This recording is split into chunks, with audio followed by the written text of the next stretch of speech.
안녕하세요. 오늘은 과학 지오쌤입니다. 2026년에 고1이 되는 친구들에게 3월 모의고사를 대비해서 중학교 과정 복습할 수 있는 영상들을 쌤이 모아서 올려드릴 건데, 중1 과학 1학기가 약 12분, 그 다음에 2학기가 9분, 그리고 2학년 1학기가 약 14분, 그 다음에 2학년 2학기가 15분, 그리고 3학년 1학기가 25분으로 총 75분 정도, 1시간 10분 정도 되는 영상인데, 이걸로 중학교 전체 과정을 한번 복습을 하시고 3월 모의고사를 잘 보시면 될 것 같아요. 3학년 2학기는 비교적 최근 내용이라 좀 기억돼 있을 거기 때문에 3학년 1학기 것까지 한번 쫙 정리를 해보시면 되겠습니다. 모두 파이팅! 중학교 1학년 1학기 총정리. 오늘은 과학 1-1 지구계와 직권. 자, 지구 단면을 먼저 그려보겠습니다. 중심의 핵, 바깥에는 지각, 바다가 있고 배, 하늘색 구름, 노란색 태양, 보라색 사람. 자, 내핵, 외핵, 멘틀, 대륙 지각, 해양 지각. 직권은 지각과 지구 내부를 말하고요. 수권은 바다, 빙하, 강을 얘기합니다. 생물권은 생물체, 그리고 여러 권에 분포하고 있다는 거 알아두시고요. 기권은 대기, 그 다음에 기상현상이 일어나는 곳을 의미합니다. 외권은 기권 바깥의 우주공간을 말하고, 자, 이 모든 걸 지구계라고 합니다. 지구의 가장 바깥쪽을 지각이라고 하고, 고체로 돼 있고 두께는 해양지각보다 대륙지각이 두껍습니다. 멘틀은 고체로 돼 있고 부피가 최대. 자, 외핵은 액체 상태, 이응이응 연상하시면 되겠어요. 다음 내핵은 고체 상태고 밀도, 온도, 압력이 최대인 상태입니다. 지구 내부를 조사할 때는 직접적인 방법과 간접적인 방법이 있는데, 직접적 방법엔 시추, 화산 분출물 연구, 간접적 방법에는 지진파 분석, 운석, 분석. 지진파 가장 효과적입니다. 1-2 암석. 마그마의 분출과 관련되어 있는 암석이 화성암인데, 마그마가 지표에서 분출돼서 굳으면 화산암, 지하 깊숙한 곳에서 굳으면 심성암이 됩니다. 화산암은 지표, 심성암은 지하에서 생성됐다.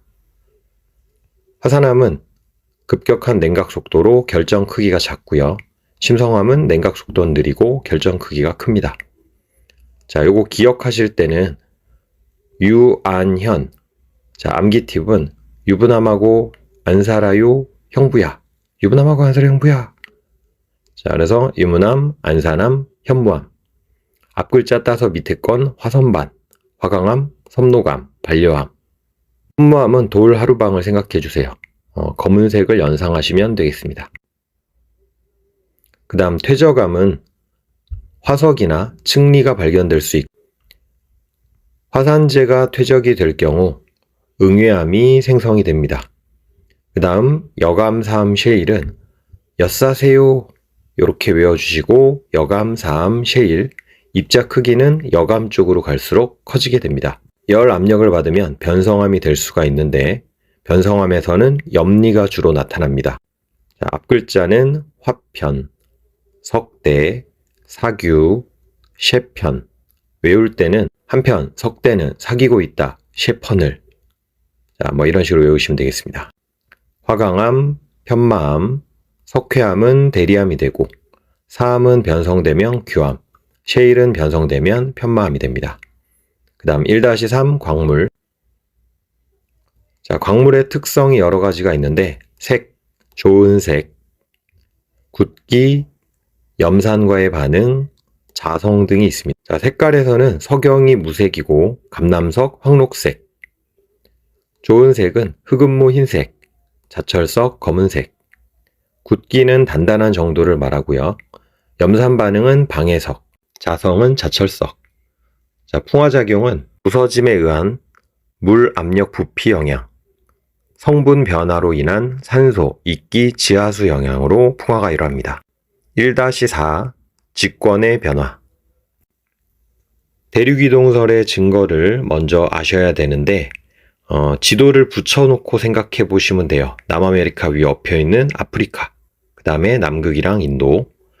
자, 퍼즐처럼 첫 번째 해안선 모양이 일치한다는 거, 그 다음에 화석의 분포가 유사하다, 그 다음 빙하 흔적이 유사하다, 그 다음 산맥의 연속성.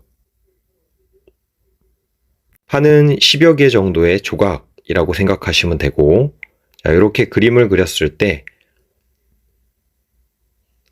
대륙 지각, 두꺼운 곳, 해양 지각, 그 다음에 밑에는 멘틀이 있지만 위에 멘틀 일부가 같이 있고요. 지각과 멘틀 일부를 포함한 대륙판, 해양 지각과 멘틀 일부, 해양판. 지각과 멘틀 일부를 더해서 약 100km 정도의 두께를 판이라고 합니다. 화산 지진이 주로 발생하는 라인을 화산대 지진대라고 하고, 지도를 대략 그리실 수 있으면 돼요. 유라시아, 아프리카, 인도네시아, 북아메리카, 남아메리카. 태평양 둘러싸고 있는 이 부분이 환태평양, 지진대, 조산대, 변동대. 그 다음에 대서양 중앙을 가르는 대서양 중앙해령. 그리고 알프스 히말라야 습곡산맥 라인. 2-1 중력, 탄성력. 자, 힘이라는 것은 화살표를 이용해서 나타내세요. 그래서 자크방. 자, 화살표 끝부분이 작용점, 힘이 작용하는 곳, 그 다음에 길이가 크기, 머리가 방향입니다. 자, 그래서 힘은 모양이나 운동 상태를 변화시킬 수 있어요. 자, 중력은 지구가 물체를 당기는 힘을 말하고 항상 지구 중심 방향으로 잡아당기게 됩니다. 그래서 어디에 서 있든 지구 중심 방향으로. 그래서 화살표 방향 잘 확인하시고요. 지구 중심 방향으로 작용. 다른 말로는 연직 아래라고도 합니다. 질량과 무게. 질량의 단위는 킬로그램, 그램, 양팔 저울, 윗접시 저울로 측정할 수 있고요. 무게의 단위는 뉴턴, 용수철 저울, 안진뱅이 저울로 구할 수 있고 중력하고 같은 말입니다. 자, 탄성력은 변형체가 돌아가려는 힘을 탄성력이라고 하고, 그래프에서 X축이 추의 무게, Y축이 늘어난 길이. 자, 그럼 다음과 같은 그래프면 1뉴턴에 2cm씩 늘어난다는 것을 알 수 있습니다. 2-2 마찰력, 부력. 자, 마찰력은 일단 물체 운동을 방해하는 힘이 마찰력. 그래서 오른쪽으로 운동하는 물체한테 힘을 주고 있는데 마찰은 반대 방향, 왼쪽으로 작용하게 되고요. 접촉면이 거칠수록 마찰력은 커지고, 그래서 거칠거칠하면 마찰 크다. 자, 접촉면의 넓이와는 무관하다는 거 주의하셔야 됩니다. 그 다음에 무거울수록 마찰력은 커지게 돼요. 그래서 오른쪽 게 더 마찰이 큰 상태.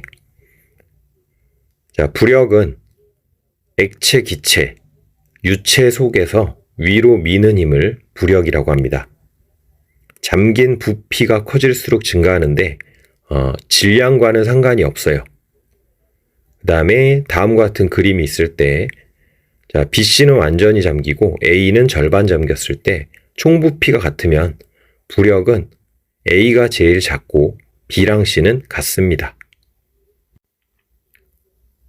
자, 3-1 생물 다양성. 다양성에는 총 3종류가 있는데, 유전적 다양성, 종다양성, 생태계 다양성. 자, 유전적 다양성은 같은 종끼리 다양한 것. 종다양성은 다른 종끼리. 생태계 다양성은 환경. 자, 유전적 다양성은 무당벌레 무늬, 종다양성은 동물원 생각하시고, 환경은 숲, 바다. 자, 변이라는 말은 같은 종에서 다른 특징이 나타나는 것을 변이라고 합니다. 자, 적응이란 환경에 유리한 개체가 생존하는 것을 적응이라고 해요. 3-2 생물의 분류. 자, 생물의 분류는 기준에 따라서 비슷한 종류로 나누는 것을 생물 분류라고 합니다. 그래서 생물을 체계적으로 연구할 수가 있고 생물 사이에 멀고 가까운 유연 관계를 알아낼 수가 있습니다. 자, 분류 기준은 사람의 편의에 따라 나눈 식용, 약용, 그 다음에 육상, 수중, 그 다음 초식, 육식, 그 다음에 생물 고유의 특징으로 나눈 척추, 무척추, 종자, 포자, 난생, 태생. 자, 생물 고유 특징으로 나누는 것이 과학적 분류니까 주의해야 됩니다. 그 다음에 분류 단계는 작은 것부터 종, 속, 과, 목, 강, 문, 개 암기하셔야 되고요. 그 다음에 생물의 분류는 이렇게 곰발바닥을 상상하시면서 가장 하등한 원액, 그 다음 원생, 그 다음에 식동균, 식물동물, 균류, 균계. 자, 원액은 핵이 없다, 세균들. 원생은 다세포, 단세포, 집 나간 김미아, 집신벌레, 김미역, 아메바. 자, 균계는 균사를 가지고 있고 버섯이나 곰팡이입니다. 자, 생물 다양성의 보존. 자, 일단은 높을수록 생태계 평형이 유지되기 좋습니다. 그 다음에 다양성의 혜택은 뭐냐면 일단 의식주 생각하시고 약 생각하면 돼요. 의식주, 약. 자, 의는 옷이죠. 그래서 목화, 면. 그 다음에 식은 먹는 거, 벼밀.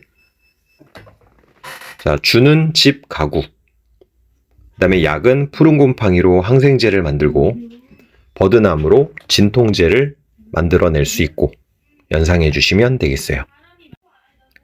자, 다양성의 감소 원인은 서식지 파괴, 남획, 외래종 유입.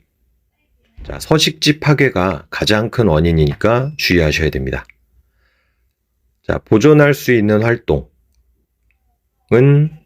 수준에 따라 결정이 되는데, 자, 개인이 할 수 있는 보존 활동 같은 경우는 우리가 하는 거예요. 한 명 한 명이. 그리고 사회가 하는 것, 국가, 국제. 자, 개인은 분리수거 정도, 쓰레기 분리수거. 그 다음에 사회적으로는 외래생물 제거하기, 황소개구리 같은 것 없애기. 얘는 뭐 황소개구리는 아니긴 한데. 그 다음에 이제 국가에서는 국립공원, 국제협약. 자, 1학기 끝. 중학교 1학년 2학기 총정리. 오늘은 4-1 입자의 운동. 입자가 스스로 움직이는 현상을 말하고요. 입자 사이에 빈 공간이 존재하기 때문입니다. 자, 증거로는 증발과 확산을 들 수 있고요. 증발은 빨래가 마르는 걸 연상하시고 표면에서 기체로 바뀌는 현상입니다. 온도가 높거나 바람이 세게 불고 표면적이 크고 습도가 낮을 경우에 증발은 잘 일어납니다. 바닷물을 증발시켜서 소금을 얻거나 어항의 물이 줄어드는 현상이 증발. 확산은 스스로 운동해서 퍼지는 현상을 말하고 온도가 높거나 질량이 작을 때 진공 중에서 확산이 잘 됩니다. 냄새나 꽃향기를 연상해 주세요. 4-2 기체 압력과 부피. 압력이라는 것은 면적분의 힘으로 모든 방향으로 작용합니다. 입자 개수가 많거나 입자 운동 속도가 빠르거나 입자의 질량이 클 경우 기체의 압력은 증가하게 됩니다.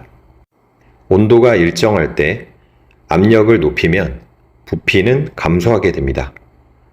외부 압력이 증가하게 되면 같은 기체 3개씩 있을 때도 부피가 이렇게 줄어들게 되고요. 입자의 충돌수가 늘어나면서 내부 압력이 증가한 결과입니다. 자, 보일 법칙은 부피와 압력의 관계를 나타내는 것으로 X축을 압력 기압, Y축을 부피 리터라고 할 때 반비례 그래프가 나타나고요. P와 V를 곱한 값은 언제나 같다는 걸 기억해 주시고, 그래서 3PV로 같죠. 예로는 잠수부의 공기방울, 4-3 기체의 온도와 부피 관계. 자, 다음과 같이 온도를 높이게 되면 압력이 일정한 경우에 기체 분자의 입자 속도가 빨라지게 됩니다. 그래서 충돌수가 늘어나게 되고 부피는 증가하게 됩니다.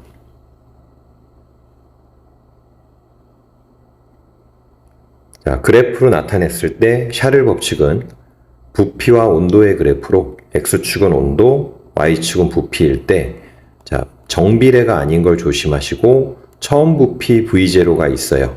그래서 온도를 1도 올리게 되면 0도씨 부피에 273분의 1씩 부피가 증가. 즉 온도를 2배 한다고 부피가 2배 되는 건 아닙니다. 자, 예로는 도로를 달리면 타이어 온도가 올라가면서 팽팽해지는 것. 그 다음에 오줌 싸개 인형, 머리에 뜨거운 물을 부으면 물이 나오게 됩니다. 그리고 하늘에 떠있는 열기구도 연상하시면 돼요. 5. 상태 변화와 열 에너지. 자, 상태 변화는 고체, 액체, 기체의 상태 변화를 말하고, 고체가 액체될 때는 온도를 높여야 되고, 액체가 기체, 고체가 기체될 때, 그래서 온도 상승. 반대로 액체가 고체, 기체가 고체, 기체가 액체 될 때는 온도를 낮춰야 됩니다. 기체에만 화가 들어있는 걸 기억하시고 기화, 액체가 기체로 빨래 연상하시고요. 고체가 액체, 융해, 고드름 연상하시고요. 고체가 기체, 드라이아이스, 승화 연상하시고, 액화는 김이나 이슬, 승화는 성해, 응고는 촛농 굳는 것. 그래서 입자 운동, 거리, 배열, 부피는 변하게 됩니다. 자, 상변화 그래프는 X축은 가열이냐 냉각이냐에 따라서 시간, 가열 시간, 냉각 시간이 될 수 있고요. 구간을 나눠서 자, 가열 시간, 냉각 시간이라고 할 때, 자, 수평 구간은 상태 변화 중입니다. 그래서 두 가지 상태가 존재한다는 것 기억해 주시고요. 자, 고체가 액체될 때 녹는 점, 액체가 기체 끓는 점, 여기는 어는 점. 자, 고체, 액체, 기체, 각 물질의 상태들을 잘 확인해 주시면 되겠습니다. 자, 에어컨은 실내기는 냉매가 기화하면서 기화열을 흡수하고, 실외기는 냉매가 액화되면서 액화열을 방출하게 됩니다. 그래서 에어컨 생각하시면 돼요. 삼성. 그 다음에 실외기, RG.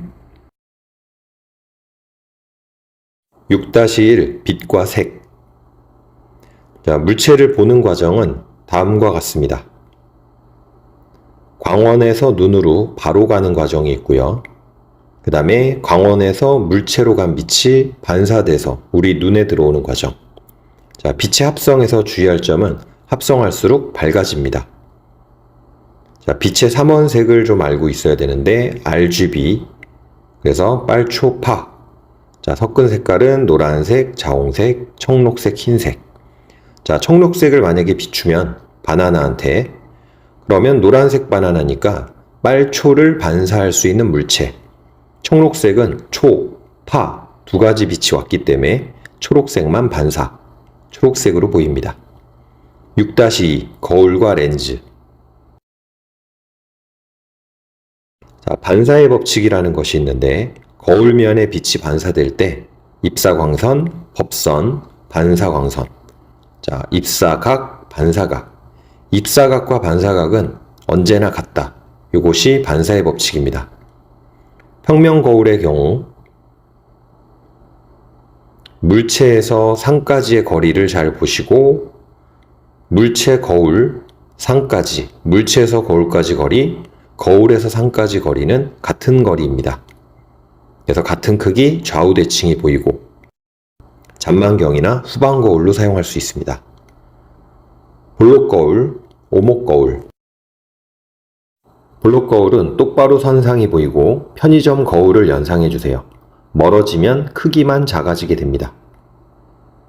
오목 거울은 가까이 가면 확대된 바로 선상이 보이고 멀어지면 확대된 거꾸로 선상으로 바뀌게 되고요.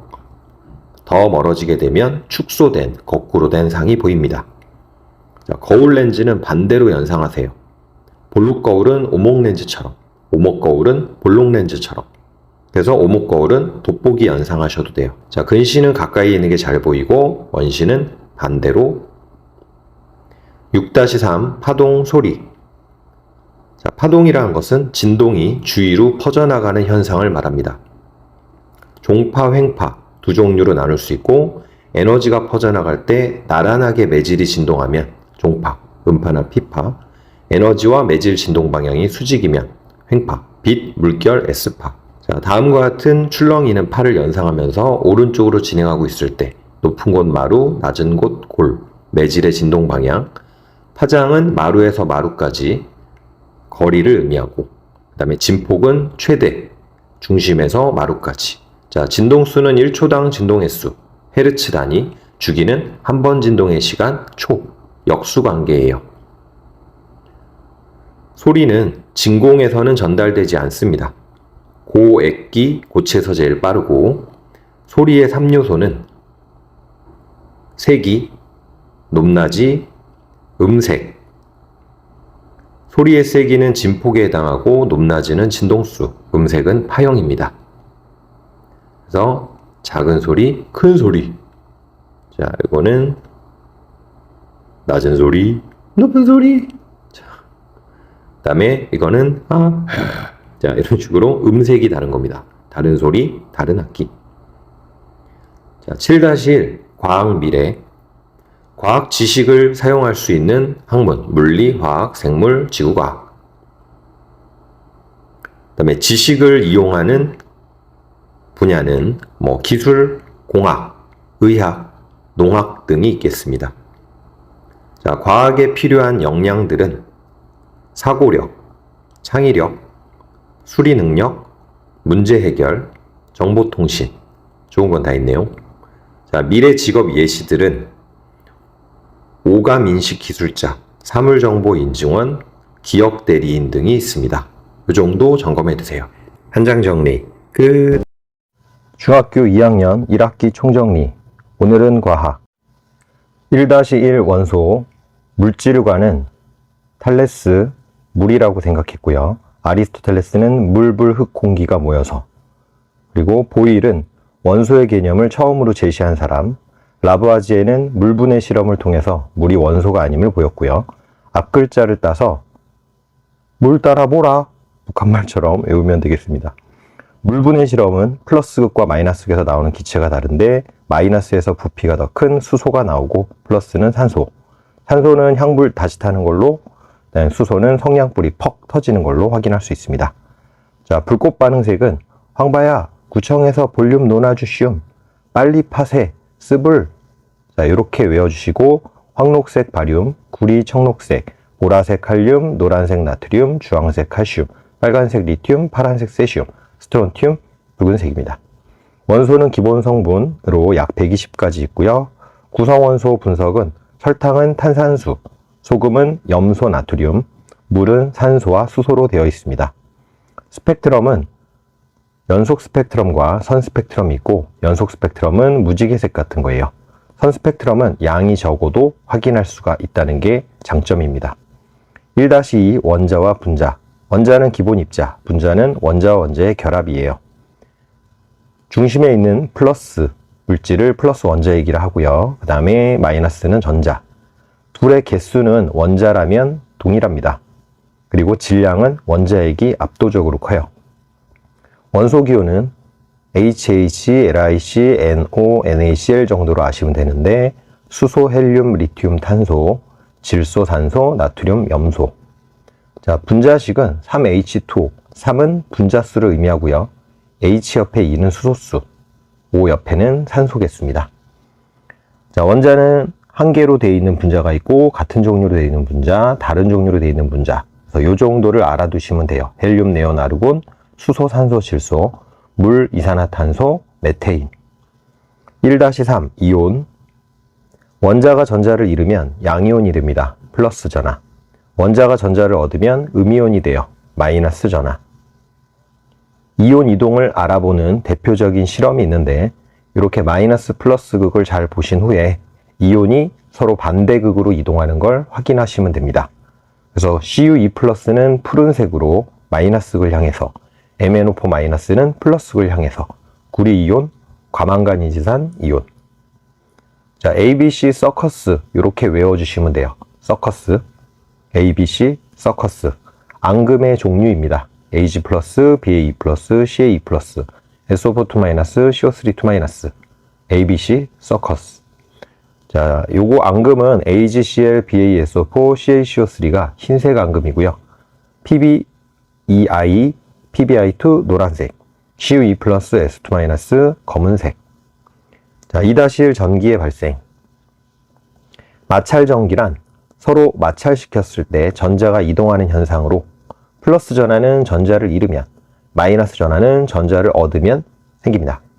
전기력은 서로 다른 극끼리는 인력, 같은 극끼리는 청력이 작용합니다.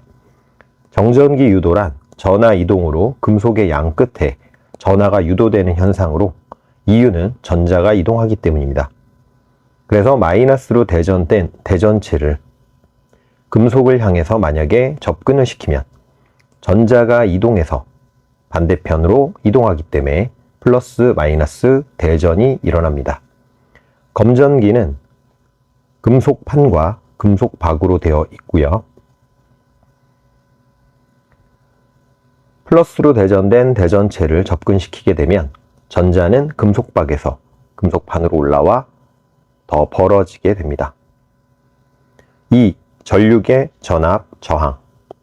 전류는 전하의 흐름으로 플러스극에서 마이너스극으로 이동하고요. 전자의 이동 방향과 반대인 것 주의하셔야 됩니다.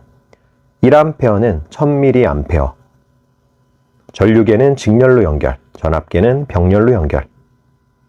그래서 전류계, 전압계 연결되어 있는 단자를 잘 보고 수치를 읽어주시면 됩니다.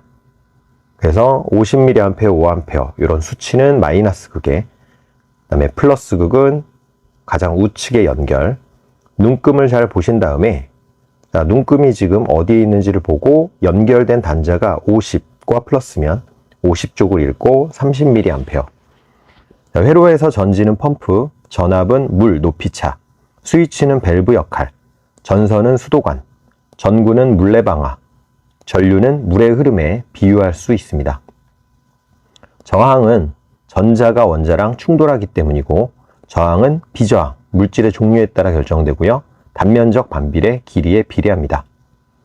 옴의 법칙은 V는 IR로, 직렬이면 전류가 같고 전압 저항은 더하시면 돼요.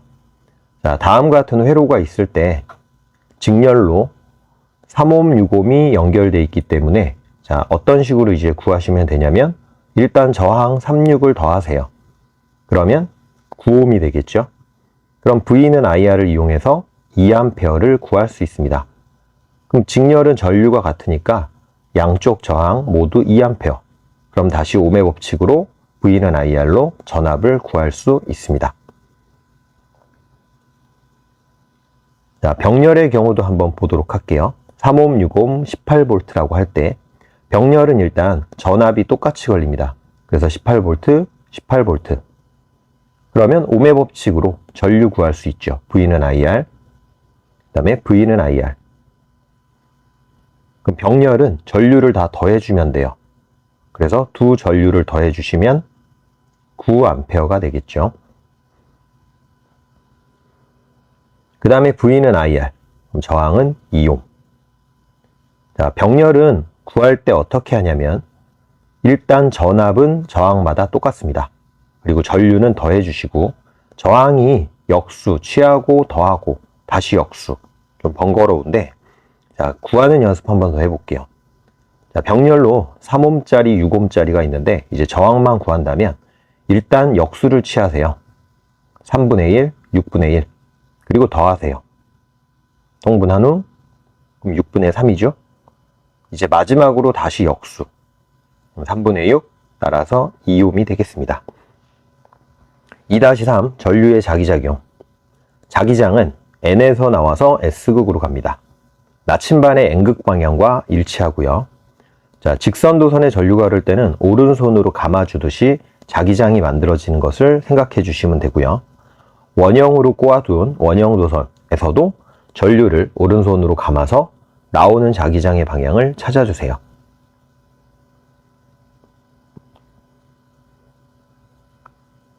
자, 도선을 더 꼬아놓은 코일의 경우도 마찬가지로 자, 긴 쪽이 플러스 짧은 쪽이 마이너스니까 전류 흐르는 거 체크하고 오른손으로 감아주시면 NS 찾을 수 있습니다. 전자석은 전류가 흐를 때 자석이 되는 것으로 MRI나 전동기에 활용됩니다. 전자기력. 오른손을 펼치신 후에 엄지손가락은 전류 방향, 내 손가락은 자기장 방향, 손바닥은 힘 방향. 그래서 이런 육면체에서 좀 3차원적인 것을 상상을 해보시면 되겠어요.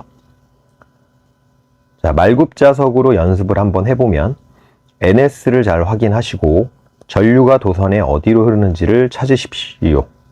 그리고 오른손 전류 방향, 자기장 방향 맞춰주시면 힘 방향은 아래쪽이 됩니다. 자, 전동기 경우도 마찬가지예요. 그래서 전류 방향을 확인하시고 자기장 방향 찾은 다음에 오른손 그러면 힘 방향은 위, 아래, 그러면 시계 방향 회전. 3-1 지구. 지구의 크기를 측정할 땐 호의 길이가 중심각의 크기에 비례한다. 억각의 원리, 이걸 이용하고 가정은 태양빛은 평행하다. 지구는 9라고 가정합니다. 에라토스테네스의 지구 크기 측정 실험인데 시에네와 알렉산드리아의 거리를 재고 그 다음에 햇빛이 수직할 때 실을 이용해서 경사각 7.2도를 구하고 이제 그걸 가지고 지구 크기를 구하는 실험을 했습니다. 360대 2파이R은 세타 대 L, 세타는 7.2, L은 925. 반지름은 7365km가 나왔는데 오차가 난 이유는 지구가 9가 아니고 L 측정이 잘못됐기 때문에. 자, 지구 자전은 이렇게 반구를 상상하시고요. 동해에서 떠서 남을 지나 서로 가는 태양을 상상해 주세요.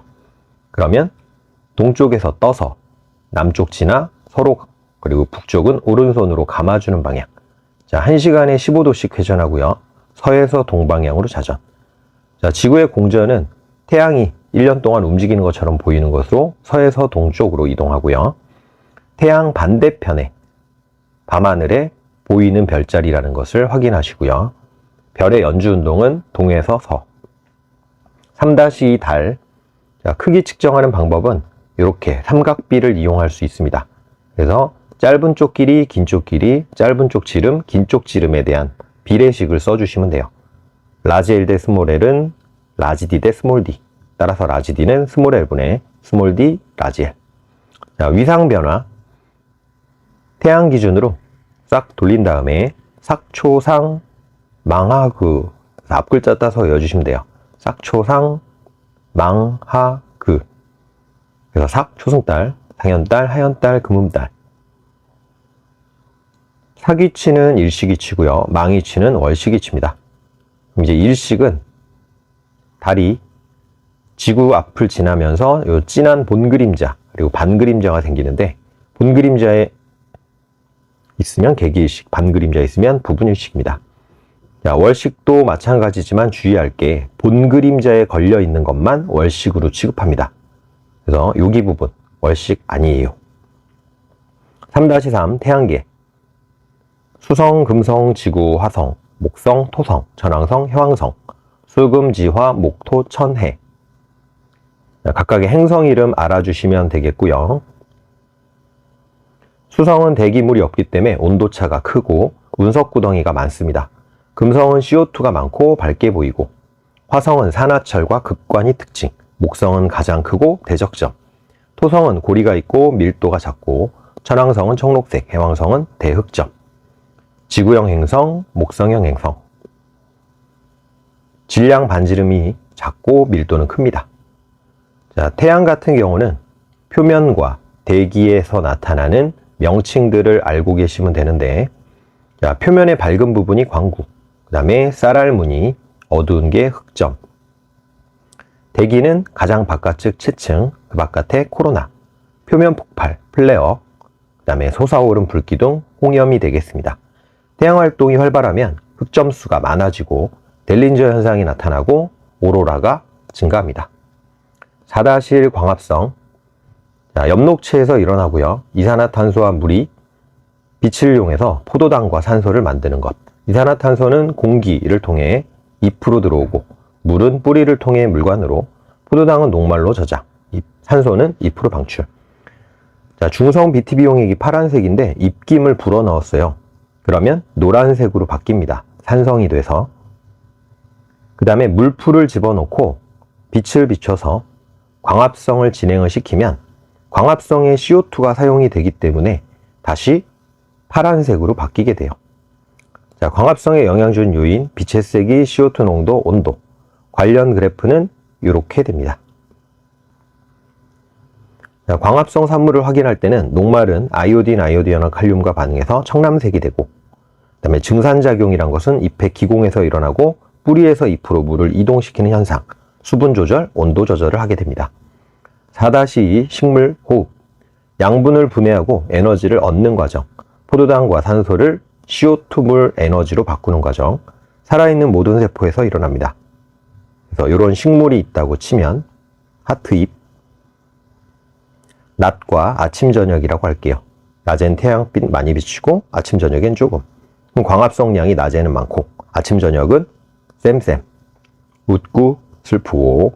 광합성 산물은 사용할 때는 포도당으로, 저장할 때는 녹말로, 그 다음에 밤에 설탕으로 체관을 통해 이동시킵니다. 그래서 호흡 재료로 사용하거나 뿌줄입에 저장합니다.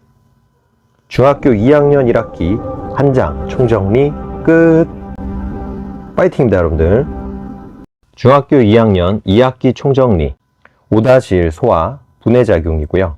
3대 영양소는 탄수화물, 단백질, 지방이 있습니다. 탄수화물은 주 에너지원으로 포도당 같은 것이고, 단백질은 몸을 구성하고 기능, 지방은 몸 구성, 에너지 저장. 3부 영양소는 물무비, 그래서 물은 70% 정도 운반 역할, 무기염류는 뼈와 혈액, 비타민은 적은 양으로 기능하는 역할. 영양소를 검출하는 반응으로는 포배황, 노가청, 단뷰보, 지수선. 그래서 포도당은 베네딕트 용액과 반응해 황적색, 녹말은 아이오딘과 반응해 청람색, 단백질은 뷰렛, 보라색, 지방은 수산수리, 선홍색이 되겠습니다. 자, 소화되는 과정에서는 음식물이 지나가는 경로인 소화관을 좀 알고 계셔야 돼요. 그래서 소화관은 입, 식도, 위, 소장, 대장, 항문으로 음식물이 지나갑니다. 자, 분해되는 과정은 노가엿, 그리고 단백질 펩신, 이자, 아라트를 기억하시고, 녹말 아밀레이스에 의해서 엿당으로 분해되고, 단백질은 최종적으로는 아미노산, 아밀레이스 라이페이스 트립신은 이자액에서 나오고요. 지방은 지방산 모노글리세리드로 분해됩니다. 자, 간은 쓸개즙을 만들고요. 쓸개즙은 저장하다가 분해를 돕는 역할입니다. 수용성 양분과 지용성 양분은 포도당, 아미노산, 무기염류, 지방산, 모노글리세리드, 모세혈관으로 흡수되면 수용성, 암주과는 지용성, 간 통과하면 수용성. 자, 5-1 순환. 혈액을 원심 분리시키면 가라앉는 건 혈구, 떠있는 건 혈장, 액체 성분으로 운반, 체온 유지에 관여하고, 혈구에는 적혈구, 핵이 없고 헤모글로빈을 가지고 있어서 산소를 운반하는 역할을 합니다. 도너츠 모양으로 나오면 적혈구. 백혈구는 핵을 가지고 있어요. 그리고 식균작용이라고 해서 세균을 제거하는 역할을 합니다. 면역에 담당하는 역할. 혈소판은 핵이 없고 혈액 응고에 관여하고 약간 찢어진 세포 조각 느낌이에요. 자, 심장과 폐, 온몸을 상상하신 다음에, 자, 우측이 좌심방이고 좌심실, 환자 기준이기 때문입니다. 그래서 심방 심실을 확인하시고, 폐에서 좌심방으로 폐정맥이라고 하고요. 좌심실에서 온몸은 대동맥. 자, 폐정맥엔 산소가 많고 대동맥에는 산소 많고. 자, 온몸 지나면서 산소를 주고 다시 돌아가면 대정맥. 그리고 폐를 다시 통해 들어가면 폐정맥. 자, 이산화탄소가 많은 혈관. 요 네 군데에는 판막이라고 해서 혈액 역류를 막습니다. 자, 대순환은 체순환이라고도 하고요. 좌심실에서 출발해서 온몸을 돌고 우심방으로 대동맥, 대정맥. 5-2 호흡. 호흡계는 코, 기관, 기관지, 폐 이렇게 기체 이동 경로로 생각하시고요.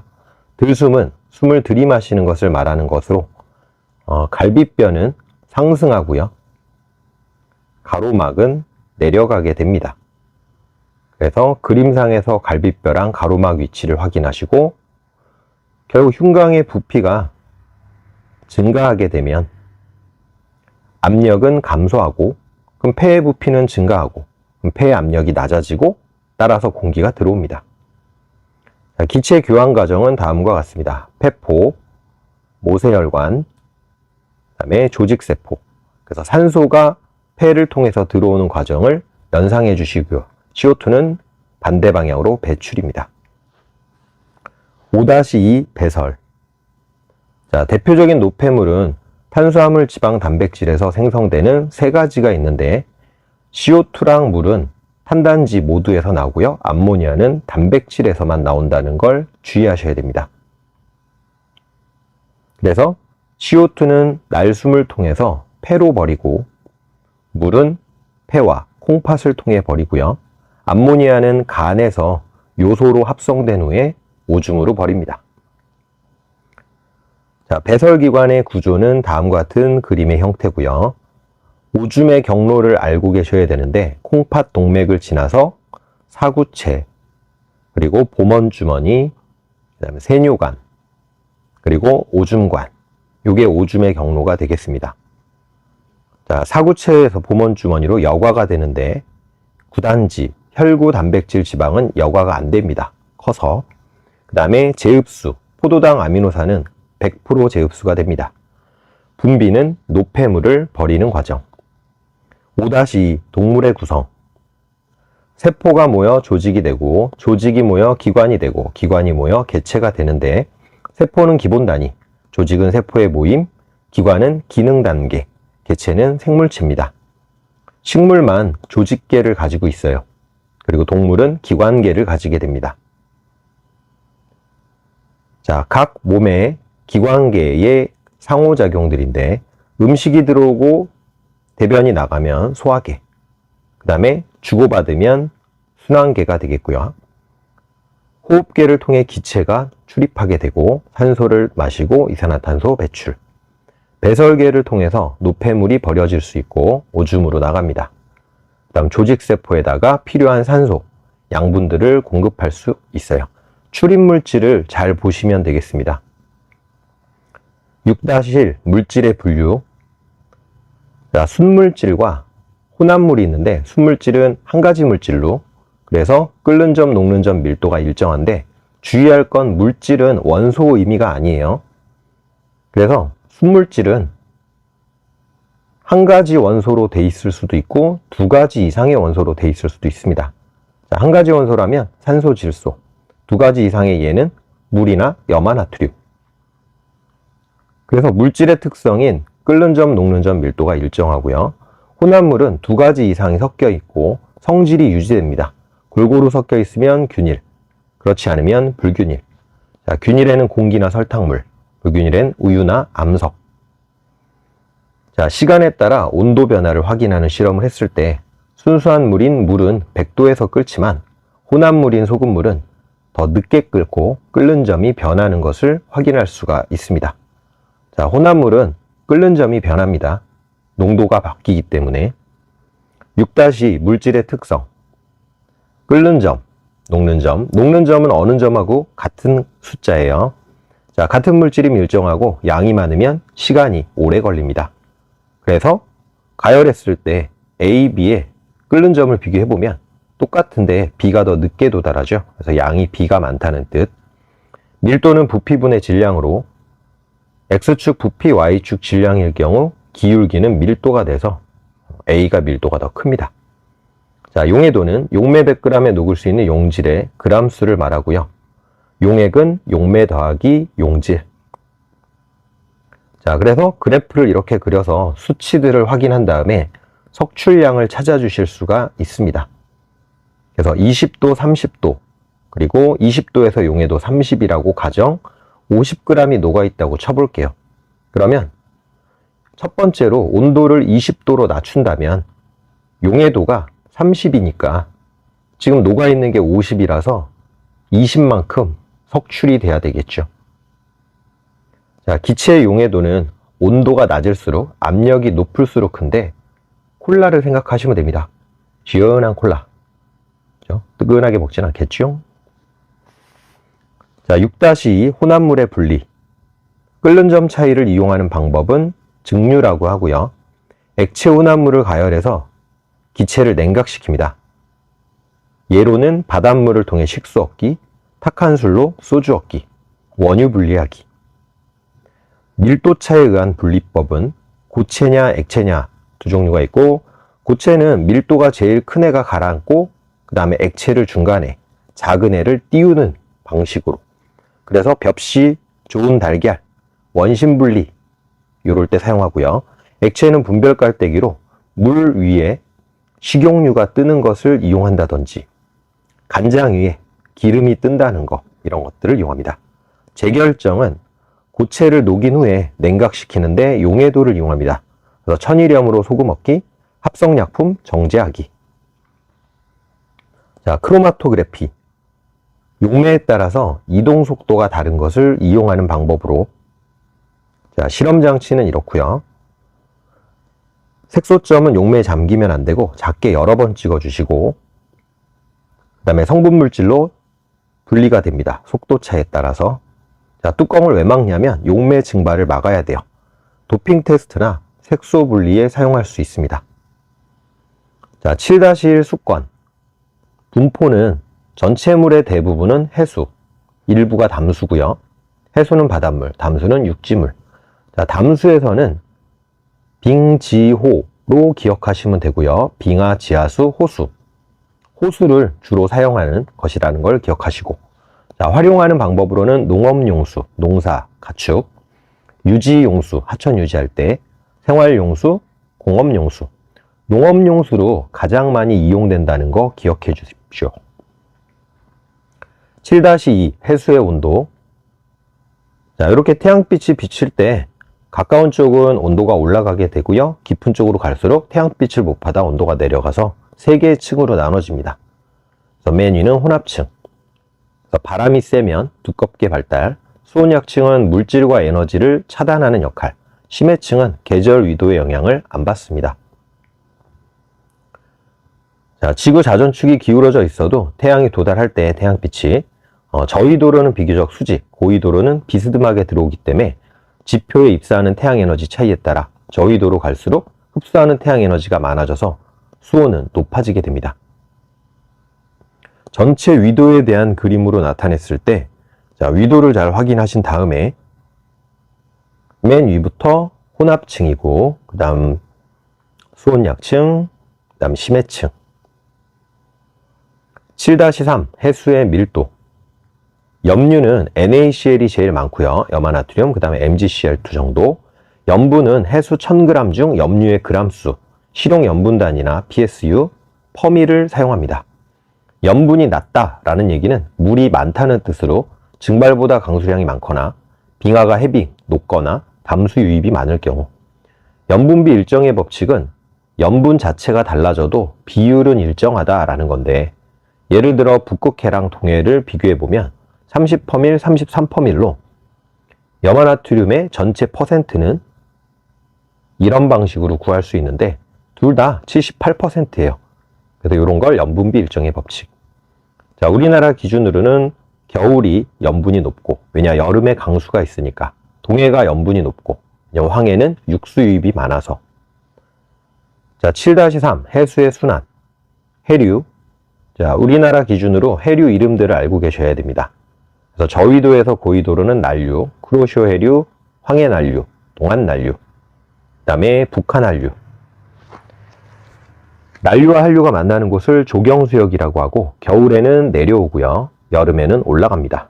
영양염류와 플랑크톤이 많고, 조석현상이라는 것은 밀물과 썰물로 인해서 해수면의 높이가 변하는 현상을 말하고요.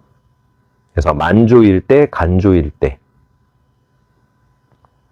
자, 이걸 조차라고 하고, 들어오면 밀물, 나가면 썰물. 조차가 크면 살이, 작으면 조금이라고 합니다. 8-1 온도, 열. 온도는 입자운동이 활발한 정도를 말하고요. 크게 3가지 방식, 전도, 대류, 복사를 통해 전달. 전도는 고체가 입자들의 충돌로 열이 전달되는 현상. 대류는 액체가 기체, 입자가 이동해서 열이 전달되는 현상. 복사는 물질 없이 빛의 형태로 전달되는 현상입니다. 이거는 열평형 그래프인데 시간에 따라 온도 변화를 잘 보시면 저온의 물체랑 고온의 물체가 같은 온도가 되는 시점부터가 열평형이 시작된 겁니다. 자, 주고받은 열은 똑같아요. 하지만 온도 변화는 다를 수 있습니다. 8-2 비열. 자, 열량은 물체 사이에 이동하는 열의 양을 의미합니다. 그래서 Q는 cm 델타 T. 열량, 비열, 질량, 온도 변화.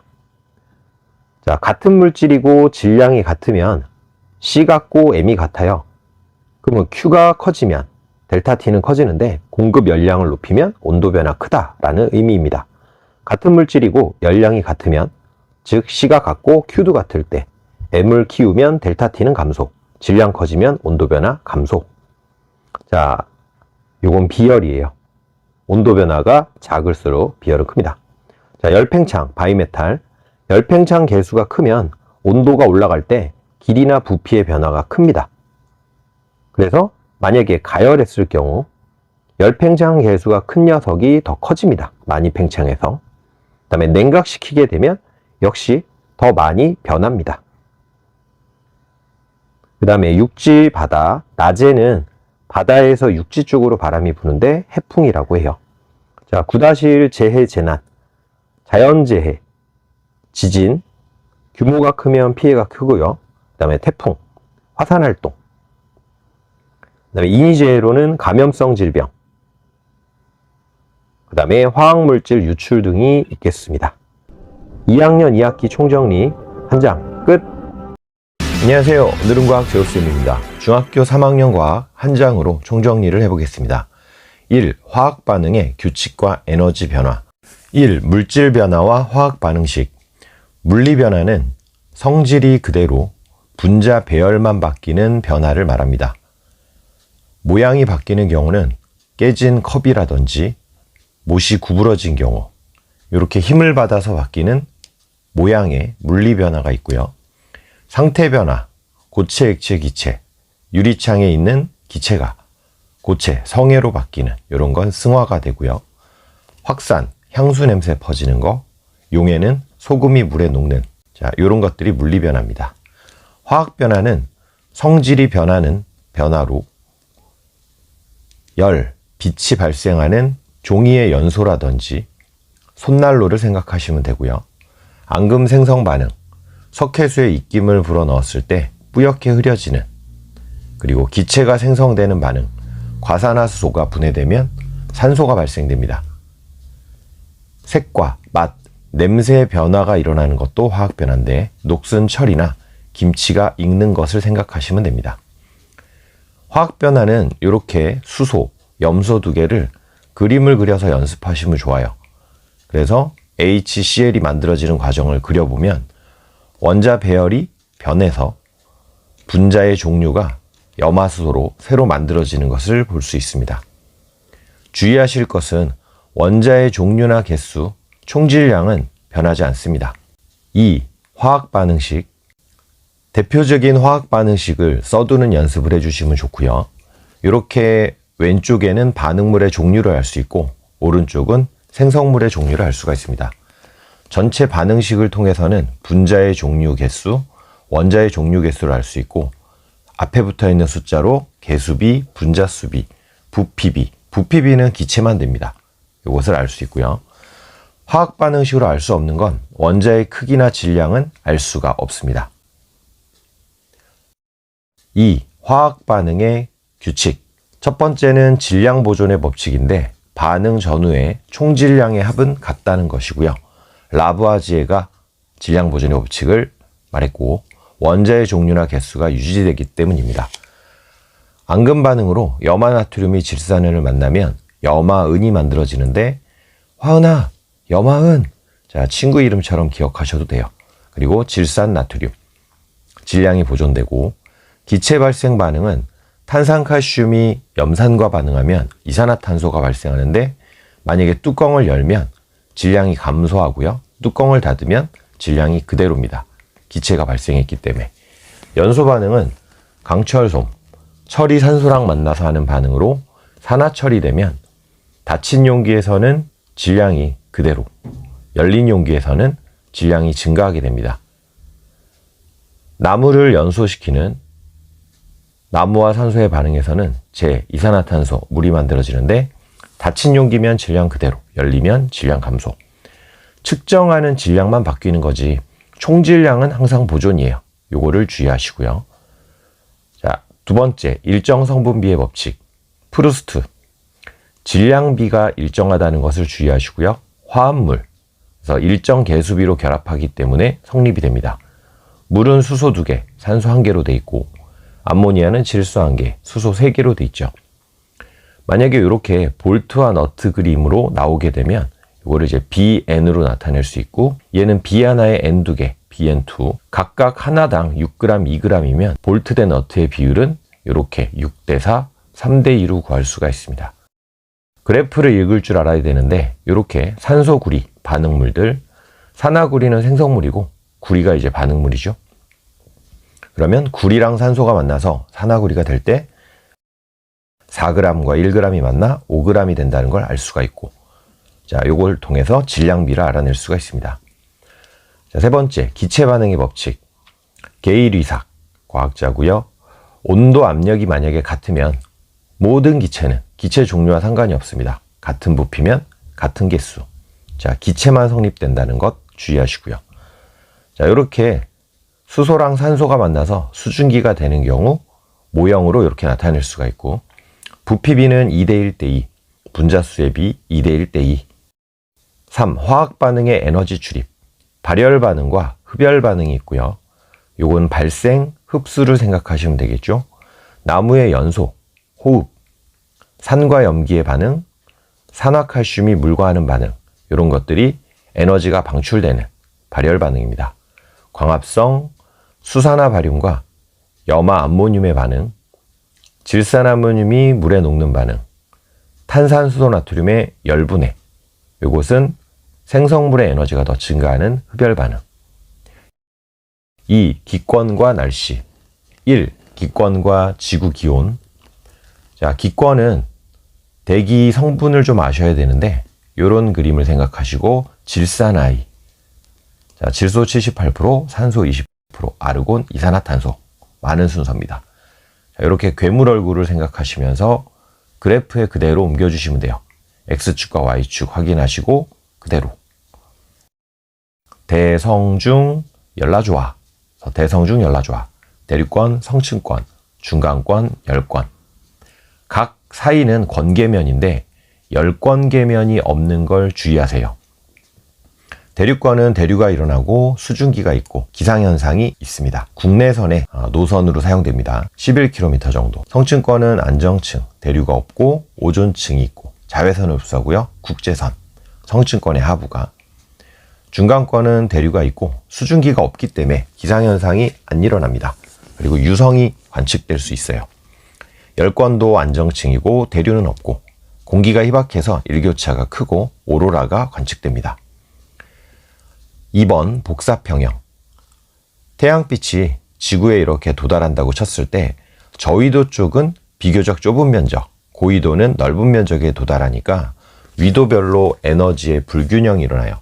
지구는 다 비슷하게 방출을 하고 있는데 받는 에너지가 다르니까. 그래서 고위도는 지구 복사 에너지 방출량이 더 커서 에너지가 부족하고, 저위도는 태양 복사 에너지가 더 많아서 에너지가 남습니다. 따라서 대기 해수의 순환으로 에너지의 불균형이 해소가 돼요. 자, 다음과 같이 실험을 컵에 온도계를 꽂고 적외선 등과의 거리를 조절하면 가까이에 있으면 더 많은 빛을 받고 멀리 있으면 조금 받겠죠. 자, 가까이에서는 더 높은 온도로 빠르게 열평형이 일어나고 멀리 있으면 느리게 낮은 온도에서 열평형이 일어납니다. 주의할 거는 컵의 온도가 올라가는 중에도 컵은 에너지를 방출하고 있어요. 자, 3번 온실효과. 온실효과는 온실기체의 지구복사 에너지를 흡수하고 그 다음에 다시 방출하는 과정에서 지구온도가 올라가는 건데, 이게 만약에 과하면 지구온난화가 됩니다. 자, 지구가 이렇게 있다 치고 온실기체들이 있다고 할게요. 그럼 지구에서 방출되는 지구복사 에너지가 온실기체를 통해서 일부가 다시 재복사가 됩니다. 이게 온실효과. 만약에 우리같이 사람이 자고 있다고 쳐볼게요. 그러면 이불을 덮고 있을 때 체온에서 나오는 그 에너지가 이불을 통해서 다시 돌려지는데, 그래서 이제 우리가 따뜻함을 느끼는 겁니다. 2. 구름과 광수. 1. 수증기. 자, 포화 상태는 배부른 걸 생각하면 됩니다. 공기가 수증기를 최대로 포함하고 있는 상태를 말하고요. 불포화는 배고픈 상태, 덜 먹은 상태, 그래서 수증기를 더 포함할 수 있는 상태입니다. 자, 이 그래프가 매우 중요한데 Y축은 수증기량, X축은 온도예요. 그래서 포화 수증기량 곡선인데 이 선상에 겹치면 습도는 100%란 걸 알아두시고 간단한 숫자들을 가지고 꼭 연습을 해보시기 바랍니다. X축은 그대로 읽으면 온도, Y축은 현재 수증기량이에요. 현수. A점의 온도는 30도죠. 그 다음에 A점의 현수는 10g, kg 기준으로. 포화 수증기량은 위아래로 내려서 포화 수증기량, 그래서 40을 읽으시면 되고, 이슬점은 옆으로 쭉 빼주세요. 이슬점. 그래서 20도가 됩니다. 자, 예를 들어 A점을 10도로 냉각한다면, 그러면 포화 수증기량이 5로 바뀌니까 현재 10g에서 5g이, 상대 습도를 구해보면 포수분의 현수 곱하기 100, 그러면 40분의 10 곱하기 100, 25%. 맑은 날에는 하루 동안 이제 기온, 상대 습도, 이슬점에 그래프를 줬을 때 정체를 찾아야 되는데, 낮 12시를 지나서 높은 애가 기온이겠죠. 낮에 따뜻하니까. 그 다음에 기온과 반대로 움직이는 그래프가 바로 상대 습도입니다. 기온이 올라가면 포화 수증기량이 증가하기 때문에 습도가 내려가서, 그 다음에 이슬점은 맑은 날에는 별로 변화가 없어요. 변화폭이 작은 게 이슬점입니다. 비 오는 날 같은 경우는 공기 중에 수증기량이 증가하기 때문에 이슬점이 올라가요. 그러면 상대 습도가 올라갑니다. 자, 이 구름. 구름이 만들어질 때는 공기가 상승하면서 주변 압력이 감소하니까 단열 팽창이 일어나고 기온이 내려가다가 응결이 됩니다. 이슬점에 도달을 해서. 그러면 이제 구름이 만들어져요. 그래서 구름이 만들어질 때의 핵심은 공기의 상승. 그래서 공기가 상승할 수 있는 상황들은 여러 가지 경우가 있는데, 지표면이 가열된다든지, 산을 타고 올라간다든지, 공기가 따뜻한 공기와 찬 공기가 만난다든지, 저기압 중심, 이런 데는 구름이 만들어질 수 있습니다. 누적으로 만들어지는 구름. 그래서 이거는 소나기. 층층, 1층, 2층, 3층, 층운형 구름, 옆으로 퍼지는 이슬비가 내리게 됩니다. 자, 강수위로는 병합설이라는 게 있는데, 요거는 우리나라가 아니고 적도 같은 곳이에요. 물이 모여서 떨어집니다. 그래서 병합설은 우리나라가 아니에요. 빙정설은 중위도, 우리나라 지역에서의 강수위론인데, 상층부에 영하의 온도 안에 구름들과 얼음 알갱이들이 있습니다. 그래서 이 얼음 알갱이 빙정에 수증기가 붙으면 무거워져서 떨어져요. 그럼 이게 눈인데 내리다가 녹으면 비가 됩니다. 3. 기압과 날씨. 1. 기압. 토리첼리의 기압 측정 실험이 있는데, 수은을 채워놓고 수은 기둥을 굵게 또 기울여서 여러 번 실험을 해보니까 수직으로의 높이가 76cm일 때로 다 똑같이 나타나게 됩니다. 그래서 기압이 일정한 곳이면 굵기, 기울기와 상관없이 항상 높이는 76이 돼요. 그래서 1기압을 76cm HG, 수은기둥의 높이로 정하고 760mm HG, 물기둥으로는 10m, 요거를 1013헥토파스칼이라고 합니다. 자, 낮에는 이제 해가 떠 있는데 이렇게 해서 바다와 육지를 생각을 해주시고요. 상대적으로 비열이 작은 육지는 빨리 가열돼서 온도가 높습니다. 그래서 육지 쪽이 저기압이 되고 바다 쪽이 고기압이 되니까 이렇게 바다에서 육지로 해풍이 불어요. 낮에는 해 떴다, 해풍을 연상하셔도 되고, 그래서 계절풍도 비슷하게 보시면 됩니다. 바다에서 육지로 바람이 분다. 남동계절풍. 이 기단, 성질이 비슷한 공기덩어리를 기단이라고 합니다. 그리고 이제 전선들을 좀 알고 계셔야 되는데, 이렇게 뾰족하게 표현된 것은 차가운 한랭전선, 찬 공기가 아래로 내려갈 때 만들어지고, 둥글둥글 온난전선, 따뜻한 공기가 위로 타고 올라갈 때 만들어지고요. 자, 이렇게 위아래로 되어 있는 것은 정체전선인데, 세력이 비슷한 게 머무르는 경우고, 이렇게 우산과 비를 상상해 보세요. 장마전선입니다. 그 다음에 요거는 폐색전선, 겹쳤을 때, 그리고 소멸하기 전에 나타납니다. 자, 우리나라가 이렇게 있으면 오호츠크의 기단, 바로 한랭, 저위도니까. 그 다음에 바다 쪽이라 다습, 주로 초여름에 영향을 주고요. 북태평양 기단은 저위도니까 고온, 바다 쪽이라서 다습, 여름에 영향을 주고, 양쯔강 기단은 온난 건조, 봄, 가을에 영향을 줍니다. 시베리아 기단은 한랭 건조, 겨울에 주로 영향을 주는 기단, 우리나라 주변의 기단, 다 고기압입니다. 자, 전선에 대해서 이제 정리를 해볼 건데, 찬 공기가 따뜻한 공기 밑으로 푹 하고 파고들면 따뜻한 공기가 위로 올라가요.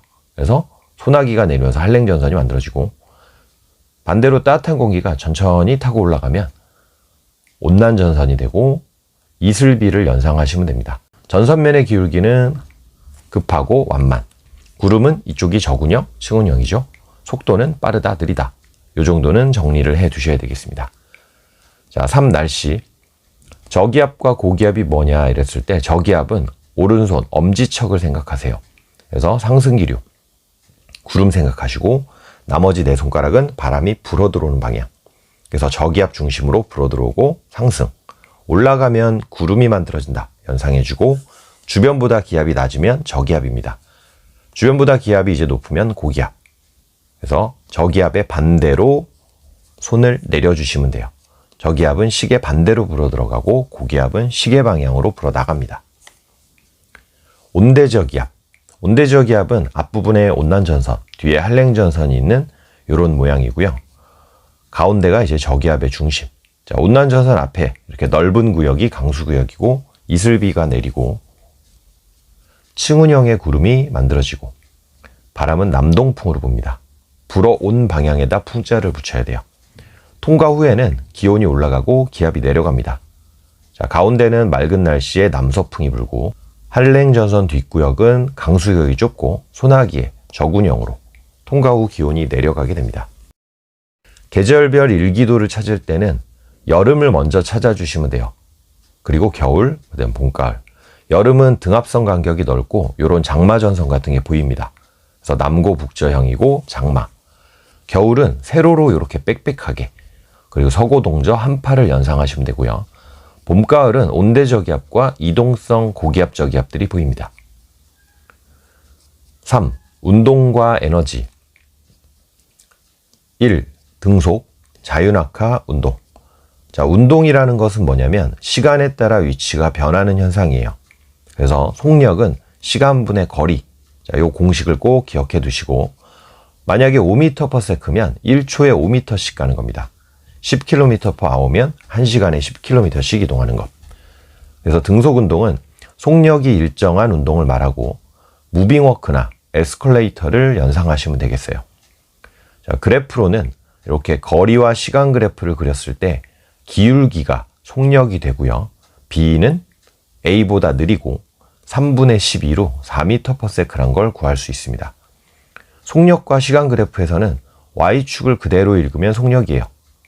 그럼 D 같은 경우가 느린 거고, D는 지금 5초 동안 50m를 이동했다는 걸 알 수 있어요. 그래서 기울기가 속력, 속력 시간은 넓이가 거리. 3. 자유낙하 운동. 자유낙하는 공기저항 없이 중력으로 낙하하는 경우를 말합니다. 무게라는 것은 질량에다가 9.8을 곱한 값으로 무게와 중력은 같은 거라고 보셔도 돼요.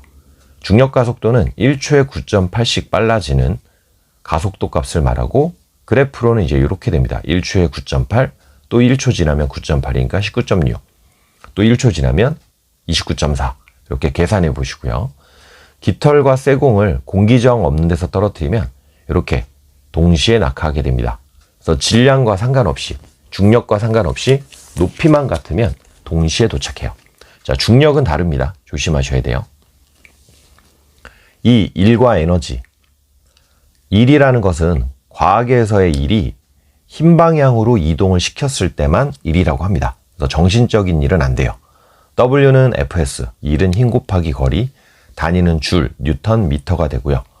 일이 0인 경우는 요 식을 통해서 잘 생각하면 F가 0일 때 등속운동, 그래서 얼음판에서 미끄러지는 거 슝. S가 0일 때 움직이지 않을 때 벽밀기 영차. 그 다음에 F랑 S가 수직일 때 들고 걷는 경우입니다. 그래서 가방 들고 걷는 경우. 자, 이렇게 되는 경우는 일이 0이고요. 에너지라는 것은 일을 할 수 있는 능력을 말하고, 위치 에너지는 9.8mH로 구할 수 있고, m은 질량, h는 높이입니다. 위치 에너지 단위도 줄이에요. 그러면 이런 이제 실험을 생각해 볼 수가 있는데, 추를 떨어뜨려서 요 나무 막대를 이동시키는 실험입니다. 그러면 높이를 2배로 하면 위치 에너지가 2배 되니까 미는 거리가 2배가 되는 거예요. 운동 에너지는 2분의 1 mv제곱으로 구할 수 있고, V는 속력. 그래서 운동 에너지랑 관련된 실험으로는 수레를 운동시켜서 상자와 충돌시키고 상자를 미는 일을 하게 되는데, 이제 수레를 운동시키는 경우에 질량을 2배로 하면 미는 거리는 2배 됩니다. 운동 에너지가 2배 되니까. 속도가 2배 되면 V제곱이니까 미는 거리는 4배가 됩니다. 4. 자극과 반응. 1. 감각기관. 자, 눈은 그리면서 연습하시면 되는데, 공을 그린 다음에 공막, 형태 유지, 사이에 막이 또 있어요. 맥락막, 검은색 소. 그 다음에 막이 또 있어요. 망막, 시각세포 분포. 그 사이에 황반, 요거는 시세포가 많은 곳. 맹점은 시세포가 없는데 시신경이 뇌로 전달시켜주는 경로라서 그렇습니다. 내부의 유리체는 형태를 유지하고, 수정체는 빛이 굴절되는 경로고, 홍체는 빛의 양을 조절하는 커튼처럼 생각하면 돼요. 그리고 선모체는 수정체의 두께를 조절해서 원근을 조절하는 역할. 각막은 빛이 통과하는 곳. 자, 어두운 곳으로 가게 되면 빛을 많이 받아들여야 되니까 홍채가 수축돼서 동공이 커지게 됩니다. 그래서 커튼을 걷는 걸 생각하시면 되고, 먼 거리를 볼 때는 이응, 요 이응을 생각해 주세요. 원거리, 이완, 선모체, 얇아진다, 수정체. 그래서 먼 거리, 이응. 자, 귀 같은 경우는 이렇게 간단히 귀 그림을 그려보고, 일단 바깥은 귓바퀴, 소리를 모으는 역할이고요. 여기는 소위 말해 귓구멍, 웨이도, 통로가 되고, 고막은 진동하는 막이 되고요. 귓속변은 소리를 증폭시킵니다. 그 다음에 달팽이처럼 생긴 달팽이관은 청각세포가 분포하고 있고, 청신경을 통해서 뇌로 전달합니다. 이거는 귀 인두관이라고 해서 압력을 조절하고요. 그 다음에 반고리관은 회전을 감지하는 곳, 전정기관은 기울어지는 것을 감지하게 됩니다. 자, 후각과 미각은 같이 정리를 해두시면 될 것 같아요. 그래서 후각과 미각이 받아들이는 자극의 종류가 같기 때문에, 자, 코는 기체 상태의 화학물질이 들어옵니다. 그리고 혀 같은 경우는 액체 상태의 화학물질이 들어와요. 둘 다 화학물질이 들어오고, 코 같은 경우는 후각세포가 자극을 받게 되면 후각 상피에 많이 모여있는 세포들과 함께 후신경을 통해 뇌로 전달합니다. 후각은 예민해서 쉽게 피로해질 수가 있고요. 혀에는 유두, 혀 표면에 있는 돌기고, 그 옆에는 맛봉오리들이 있는데 맛세포들이 있습니다. 그리고 미각신경은 뇌로 정보를 전달합니다. 맛의 종류는 단짠, 신쓴, 감칠맛, 이게 맛의 종류입니다. 혀가 느끼는 맛의 종류입니다. 피부는 통합촉, 냉온을 기억하시면 되고, 감각점들입니다. 신경계와 호르몬. 신경계는 신경세포, 뉴런이라는 것으로 되어 있는데, 이런 모양으로 되어 있고, 가지돌기, 나뭇가지 같아서 자극을 수용하는 부분, 신경세포체, 생명활동이 일어나는 부분입니다. 그 다음에 나머지 부분이 축삭돌기, 자극을 전달하는 역할을 해요. 신경계는 중추신경계, 말초신경계로 나눌 수 있고, 중추신경계는 뇌척수, 말초는 감각, 운동으로 나눌 수 있고, 운동은 체성과 자율로 나눌 수 있습니다. 감각신경을 통해 들어온 것이 중추로 전달되면 중추에서 운동뉴런으로 명령을 보내서 우리는 반응을 하게 됩니다. 자, 대뇌는 고등정신작용, 소뇌는 몸의 균형을 유지하고, 운동선수들이 발달되어 있어서 운동 못하면 소뇌, 이렇게 기억하시면 되고, 간뇌, 몸의 상태를 유지하는 역할, 그 다음에 중간뇌, 눈과 관련되어 있습니다. 연수는 생명활동과 관련되어 있어요. 심장, 호흡박동. 이렇게 왼쪽 쳐다보는 사람이라 생각하시면 됩니다. 교감신경과 부교감신경이 자율신경인데, 교감은 위기상태, 긴장, 흥분 상태에서 작용을 하고, 부교감은 이완, 릴렉스 상태. 동공이나 호흡, 심장, 소화를 잘 생각해 보면 교감신경, 동공 확장, 호흡 속도 증가, 심장박동 촉진, 소화는 억제. 그래서 환한 교감샘을 생각하세요. 자, 의식적 반응은 대뇌가 관여하고, 보고 피하기, 듣고 말하기 같은 경우고요. 무조건 반사는 뇌의 판단 없이 즉각적으로 일어나는 건데, 중간뇌, 연수, 척수. 자, 몸의 부위를 생각하면서 중간뇌는 동공반사, 연수는 얼굴 쪽, 기침 재채기, 척수는 몸, 무릎 반사, 아 뜨거, 이런 것들입니다. 무조건 반사도 뇌로 정보가 간다는 것을 주의하셔야 돼요. 호르몬은 내분비샘에서 만들어지고 혈액을 통해 이동을 해서 표적세포나 기관에 작용을 하게 됩니다. 신경계랑 비교를 했을 때 신경을 약간 찌리릿, 전기를 생각하세요. 빠르다, 좁다, 일시적이다. 그러면 호르몬은 반대니까 느리다, 넓다, 지속적이다. 호르몬의 종류는 사람을 먼저 기억하시고, 머리 쪽에 뇌하수체, 목에 있는 갑상샘, 좌우 허리 쪽에 부신, 그다음에 이자, 이렇게 네 군데를 이용해서 뇌하수체는 생장 호르몬, 갑상샘 자극 호르몬, 항인효 호르몬이 나오는데, 항인효 호르몬은 수분 재흡수를 하는 호르몬입니다. 갑상샘에선 티록신이 나오는데 세포호흡을 촉진시켜서 열을 발생시킵니다. 깝티지 마, 열받냐? 이렇게 외우시면 되고요. 부신에서는 아드레날린이 나오는데 다른 말로는 에피네프린이라고 하고 혈당이 증가되고 혈압이 상승합니다. 이자에서는 글루카곤이 역시 혈당을 높이고 인슐린만 유일하게 혈당을 감소시켜요.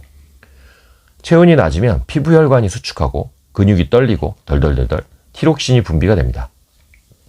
혈당이 높으면 이자에서 인슐린을 분비해서 간에서 포도당을 글리코젠으로, 그래서 혈당량을 줄이고 세포로도 포도당을 공급하면서 혈당을 감소시키게 됩니다. 자, 요게 이제 3학년 1학기 과정이었습니다. 고생들 많으셨습니다. 안녕.